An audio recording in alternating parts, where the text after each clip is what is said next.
Fellow Disciples by Victor Yup and Doris Mock. Chapter 12. To be like Jesus.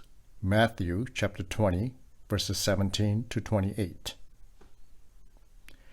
How many of you thought Hillary would certainly run for the presidency before 2007? Would you run for presidency after you have had 8 long years in the White House with a spouse who confessed to an inappropriate relationship with a young White House intern and been impeached on counts of perjury and obstruction of justice? On top of that, your spouse finally admitted to an affair with a woman, Gennifer Flowers, who claimed she was his lover for 12 years, and another woman, Paula Jones, who had filed a sexual harassment lawsuit against him. Would you welcome the headache, the media, and the scrutiny again? When my wife and I were speculating whether Hillary Clinton would run as a presidential candidate, she said with firm conviction, "For sure." I shook my head in disbelief. No way. An old CNN, USA Today, and Gallup poll reveals that only 16% of respondents said they would definitely vote for Hillary Clinton, while 51% said they would definitely not. She even once lost in the poll to Condoleezza Rice, a woman who has made it crystal clear that she has no intention of running for president. I must finally admit she was right and I was wrong. Even my good friend Michael Wu said she would run. In retrospect, Wu said, "I am not a prophet nor a son of a prophet, but my gut feeling was that she was an ambitious lady who would climb to the top of the social ladder if she sees the possibility." Henry Kissinger once remarked that power is the most potent aphrodisiac. The first time the disciples heard that Jesus would be betrayed into the hands of men, 3 chapters ago, in Galilee, they were filled with grief. Matthew 17:22-23. Now the stakes were higher. He was going up to Jerusalem, verse 17. Before, Jesus told them that he would be betrayed and killed. Matthew 17:22-23. Now he revealed more, but with less results. He will be condemned to death, mocked and flogged and crucified. Verses 18-19.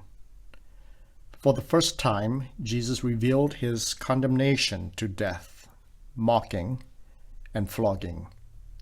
Further, the Greek word crucify occurs for the first time in the Bible.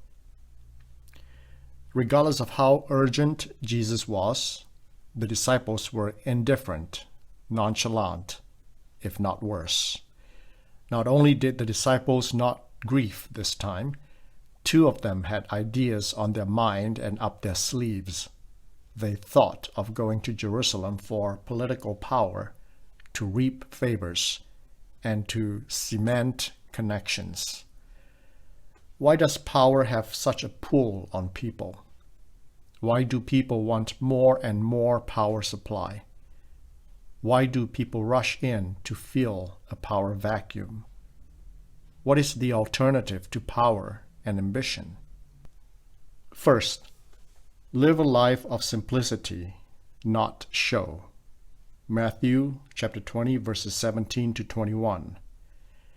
Now, as Jesus was going up to Jerusalem, he took the 12 disciples aside and said to them, "We are going up to Jerusalem, and the Son of Man will be betrayed to the chief priests and the teachers of the law.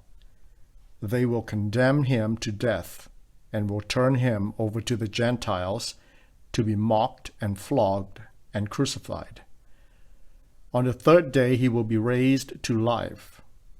Then the mother of Zebedee's sons came to Jesus with her sons and kneeling down asked a favor of him. "What is it you want?" he asked. She said, "Grant that one of these 2 sons of mine may sit at your right and the other at your left in your kingdom." A wealthy businessman was horrified to see a fisherman sitting beside his boat playing with a small child. "Why aren't you out fishing?" asked the businessman. "Because I caught enough fish for one day," replied the fisherman. "Why don't you catch some more?" "What would I do with them?" "You could earn more money," said the businessman. "Then with the extra money you could buy a bigger boat, go into deeper waters, and catch more fish. Then you would make enough money to buy nylon nets. With the nets you could catch even more fish and make more money. With that money you could own 2 boats, maybe 3 boats. Eventually, you would have a whole fleet of boats and be rich like me." "Then what would I do?" asked the fisherman. "Then," said the businessman, "you could really enjoy life." The fisherman looked at the businessman quizzically and asked, "What do you think I am doing now?" Mama Zebedee was a most interesting character to study. She was one of the women who had followed Jesus from Galilee, Matthew 27:55-56. So she knew as much as anyone they were on the way to Jerusalem, and that now was as good a time as any to make her move. The Jewish mother was a force to be reckoned with, a proud mother, a heavyweight contender, and a tough negotiator Jesus could do without. A mother of mothers that only mothers could be proud of.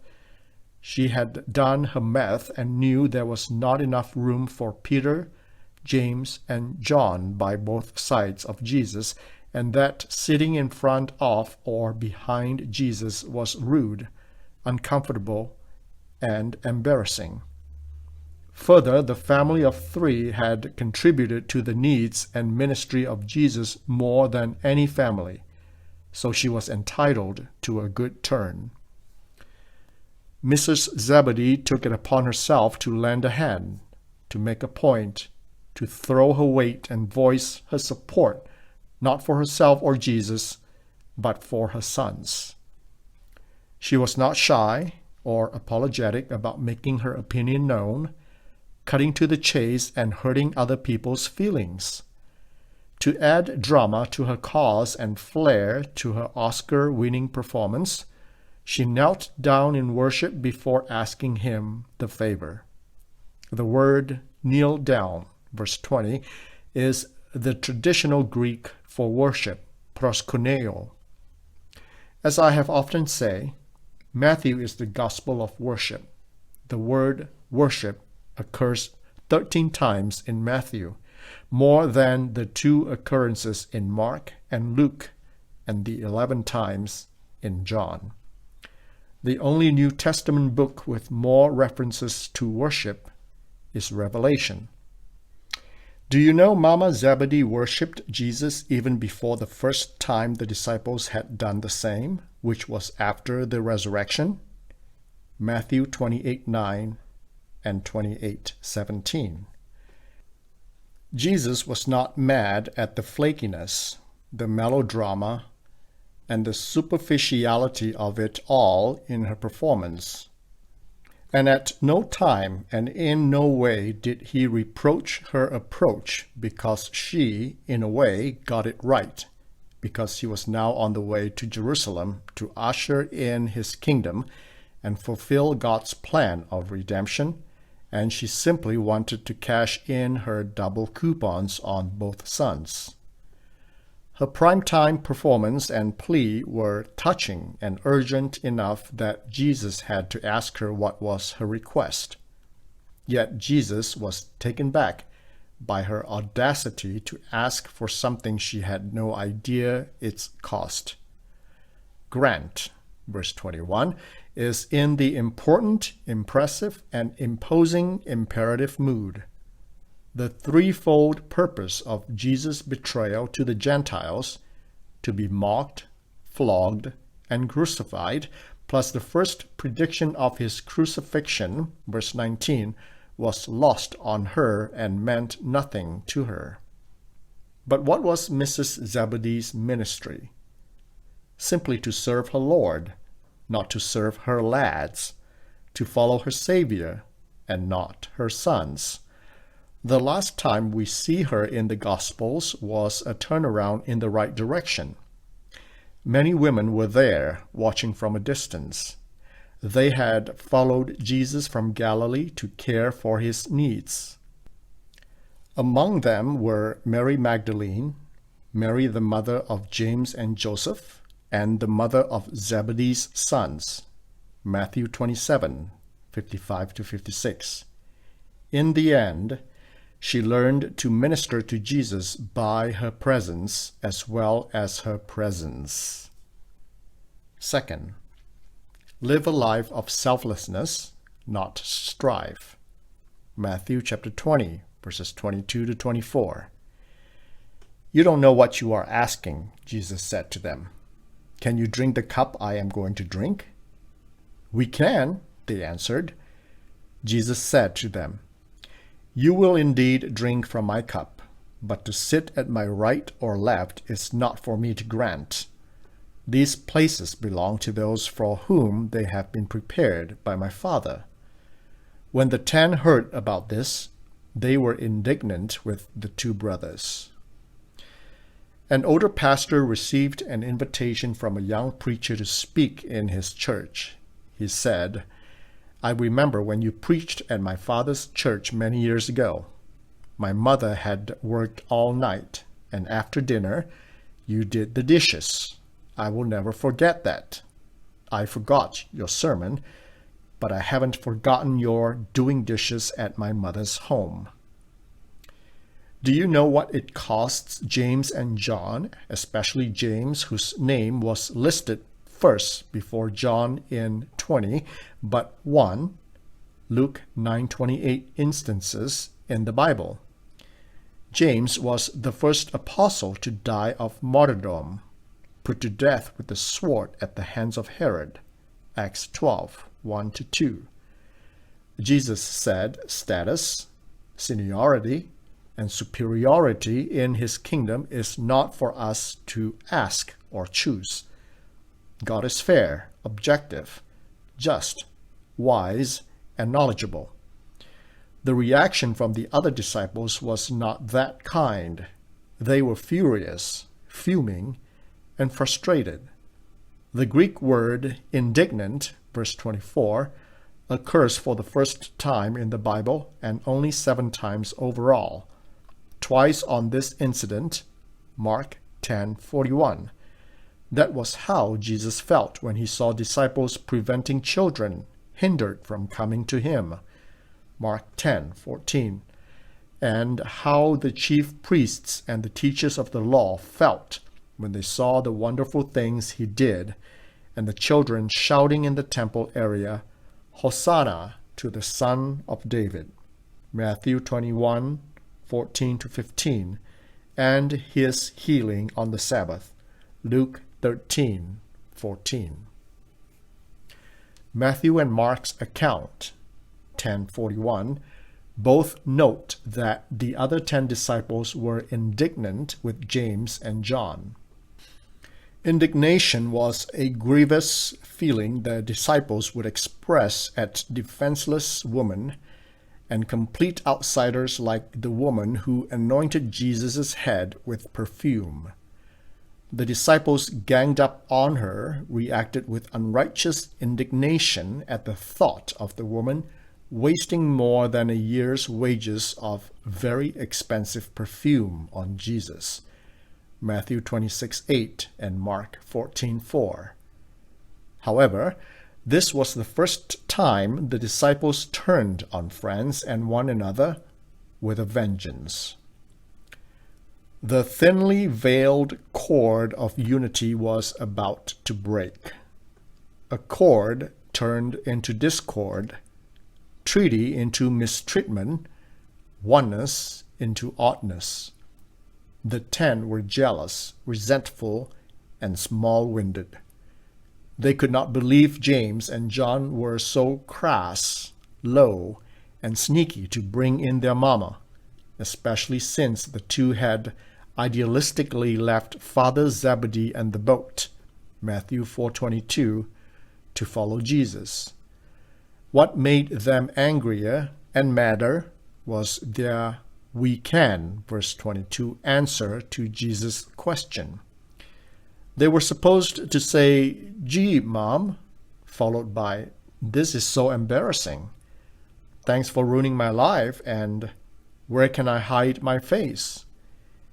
It goes to show that it was not all Mama's idea or fault.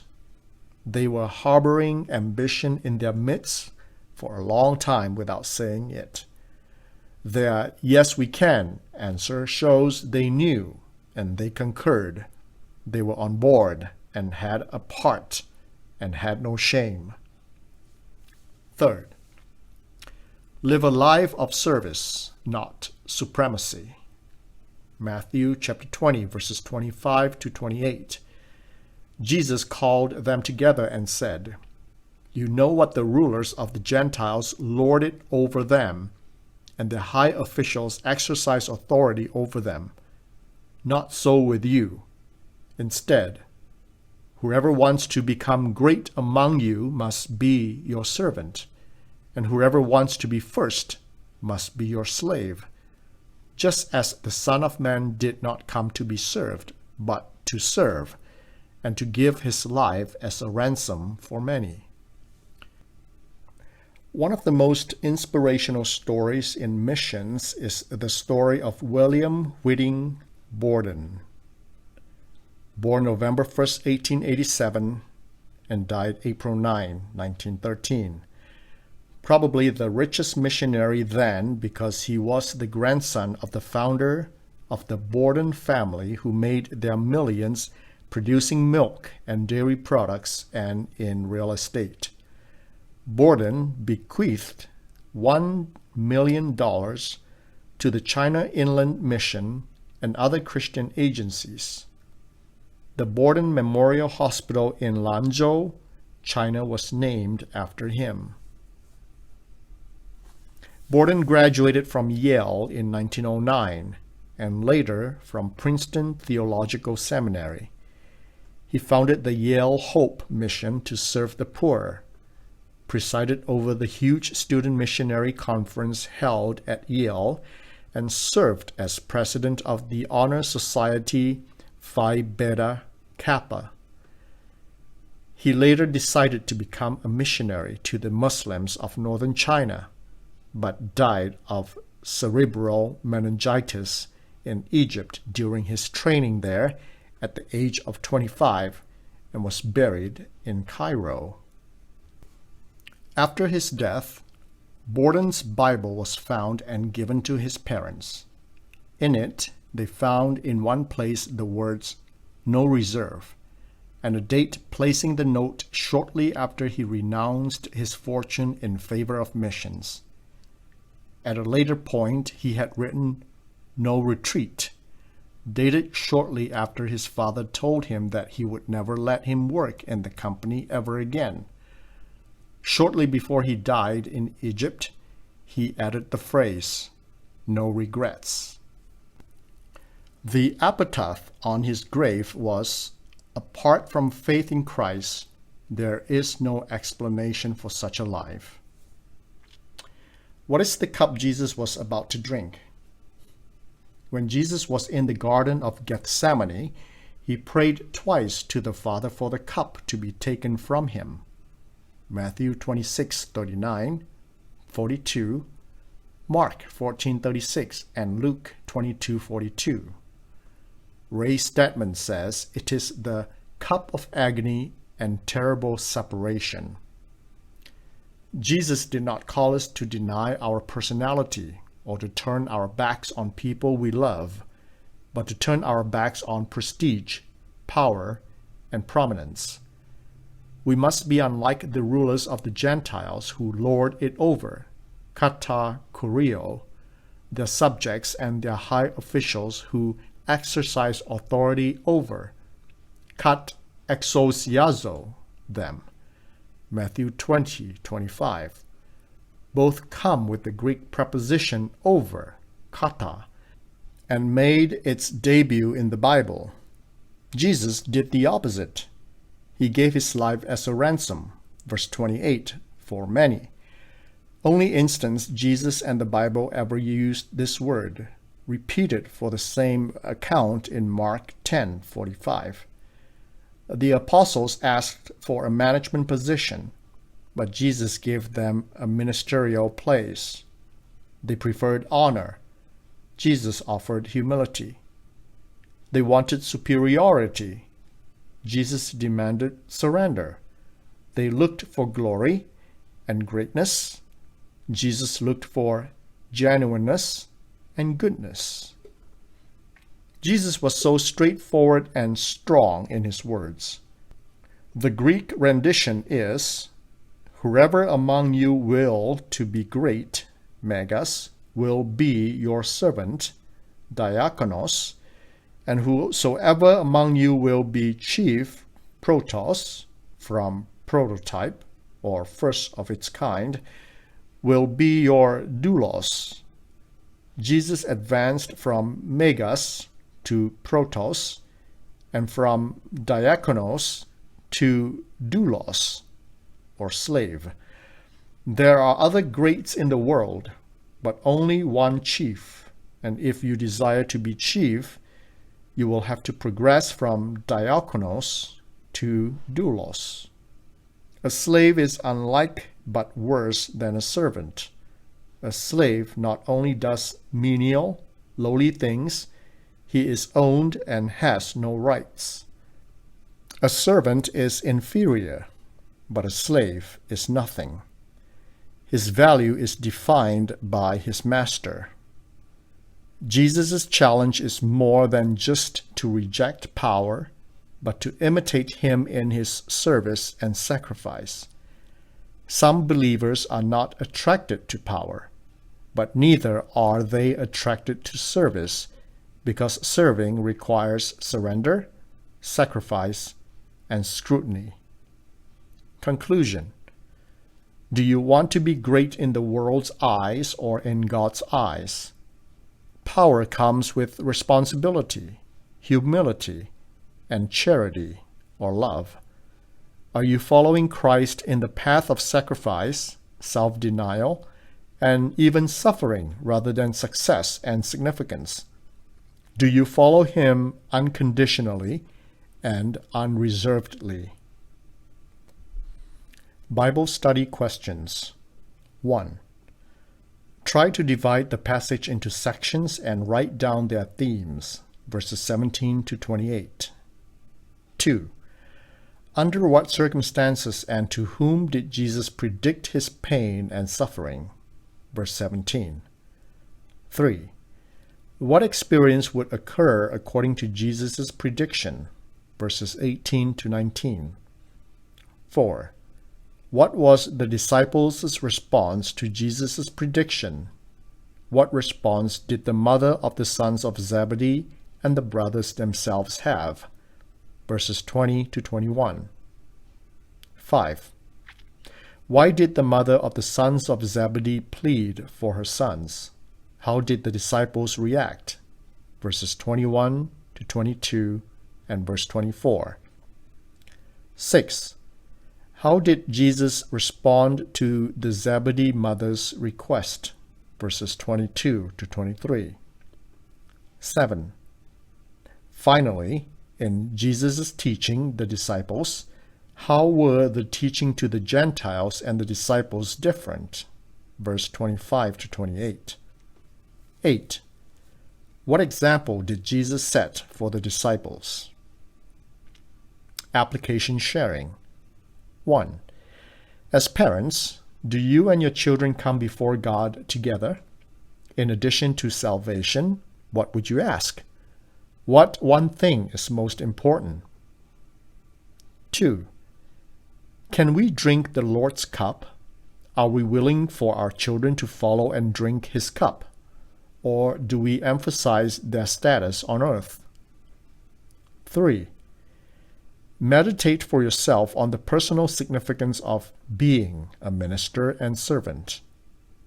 4.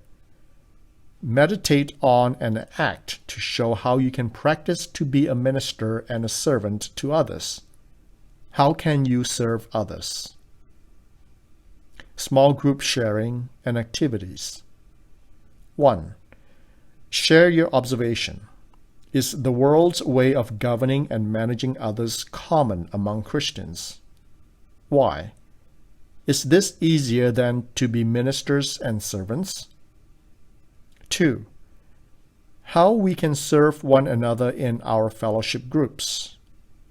3. Share what you have learned to be a disciple and how you can practice discipleship. After each study, always encourage members to share one lesson learned about being Jesus' disciple or one act to practice as his disciple.